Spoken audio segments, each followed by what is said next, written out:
It's 4:30 on WKYT this morning. A Kentucky State Police trooper was killed in a crash in western Kentucky while responding to the report of a reckless driver. A grand jury has indicted two men in connection to the murder of a Marine in Lexington a year ago. Find out what we've learned about the suspects. And could a statue of Confederate President Jefferson Davis be removed from the Kentucky State Capitol Rotunda? See what some state leaders are saying about that. Tracking, alerting, protecting. This is WKYT This Morning. Good morning and welcome into WKYT This Morning. Delighted you're with us as we get this brand new day off and rolling. I'm Bill Bryant. Rebecca Smith has the morning off. We could see a break in that humidity today. Feels a little nicer out there right now. It will probably return tomorrow, though. There's also a chance for some storms out there. Let's check in with WKYT meteorologist Micah Harris. Yeah, we're looking outside, and I just don't see anything going on today. Things actually look pretty calm, and that tropical feel is on out of here, at least for today. Humidity levels way down, and there's your look outside. Good, clean sweep. We head throughout the day, and look at these temperature differences. This is a front trying to make its way through. We're at 66 northern zones, 76 down toward the south, so it really kind of depends on where you are.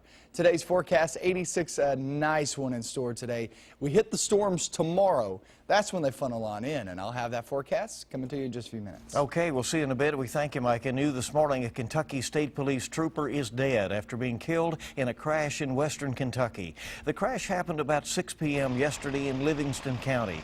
State police say the trooper was driving in a police cruiser and was responding to a reckless driving complaint. They say that the trooper was driving around a curve when he apparently crashed into a tractor trailer. The trooper has been identified as 23-year-old Eric Chrisman of Lawrenceburg.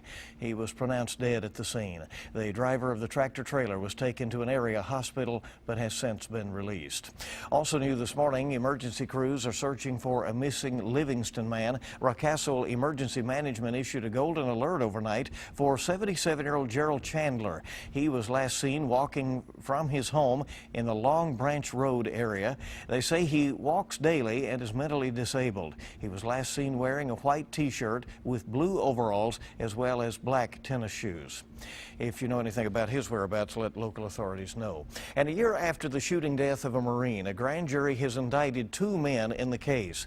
These are the first charges for last June's murder of Jonathan Price and the assault of his wife, Megan. Lexington police announced two men already in jail on unrelated charges have been indicted. Our Garrett Weimer has the latest on the case. It's been just over a year now since Debbie Price lost her son. She recently told our Kristen Kennedy in an exclusive interview she never lost hope investigators would make an arrest. I think they're really working hard. I think it's just a matter of time.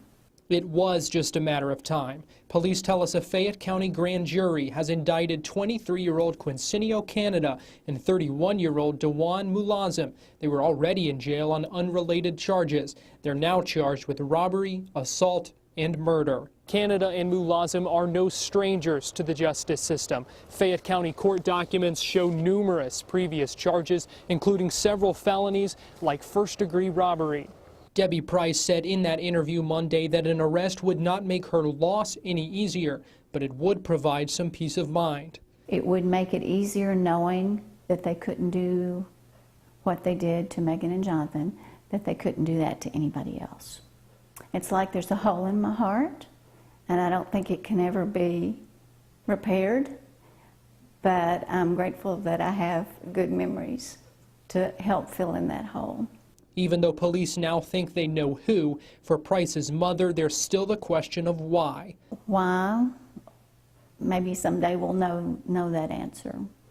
In Lexington, Garrett Weimer, WKYT. Canada is currently being held in the Jefferson County Detention Center, and Mulazim is at the Hopkins County Detention Center. Lexington police say both were behind a series of robberies in the city last summer. This morning, police are trying to figure out what caused a deadly crash on Interstate 75 in Madison County.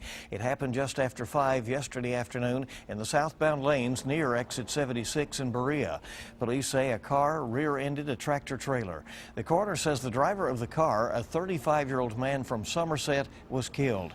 An accident reconstruction team spent several hours at the scene investigating the crash.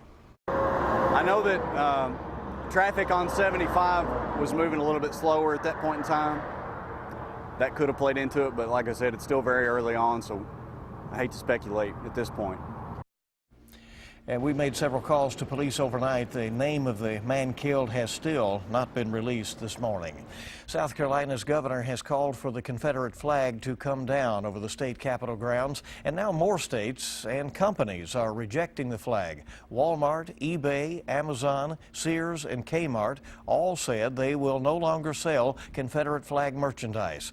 And some states that display the flag on license plates are making changes. I want to see the Confederate flag off of all Virginia license plates. Here in the Bluegrass, a statue of Confederate President Jefferson Davis is in the state capitol rotunda, and that has now sparked a debate. Davis is a Kentucky native, but some politicians now say the statue should be removed from the capitol rotunda. WKYT's Sean Moody has that story. Kentucky's Capitol Rotunda is home to big names in the state's history. Right there in the center is Abraham Lincoln, standing tall. There's Henry Clay nearby, Ephraim McDowell's in another corner, and Alvin Barkley's just across the room. There, just behind Lincoln, is Confederate President Jefferson Davis. Historians say he has a complicated legacy. Some people in the country look at him as being the proponent of slavery. Another looks at him as being the proponent of states' rights. Another as a great patriot. In the wake of the Confederate flag controversy, high-profile Kentucky politicians are asking whether Davis's statue belongs here. Kentucky Republican candidate for governor Matt Bevin began the conversation, supporting the call to remove the Confederate flag from the South Carolina Capitol. He then said, quote, "I think it would be equally appropriate for Kentucky to remove the Jefferson Davis statue from our capital," end quote. Democratic candidate for governor Jack Conway wasn't as firm. You know, I certainly think the flags ought to come down over South Carolina and Mississippi. And, you know, anything that a certain number of our people find offensive, I'd be willing to talk about, that's for sure. U.S. Senate Majority Leader Mitch McConnell said the issue was worth discussing. Today, Kentucky Republican House Floor Leader Jeff Hoover urged Governor Steve Beshear to issue an executive order taking Davis out of the rotunda and moving it to the Kentucky History Center. Beshear said this evening he'll urge the Historic Properties Advisory Commission to review the monuments in the rotunda.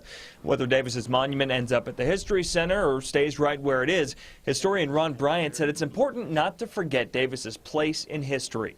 If you don't learn the lessons of history, you're sure to repeat the mistakes that they've made through the years. In Frankfort, Sean Moody, WKYT. So we want to know your opinion on all of this. Our web poll on WKYT.com is asking, do you think the state should remove a statue of Jefferson Davis from the Capitol Rotunda? Of nearly 500 responses, 72% said no, 25% said yes, and 2% are undecided. Well, the first candidate for Fayette County School Superintendent met with parents, teachers, and other members of the community. The public reception for Emmanuel Kalk had to be moved to Dunbar High School because so many people wanted to attend.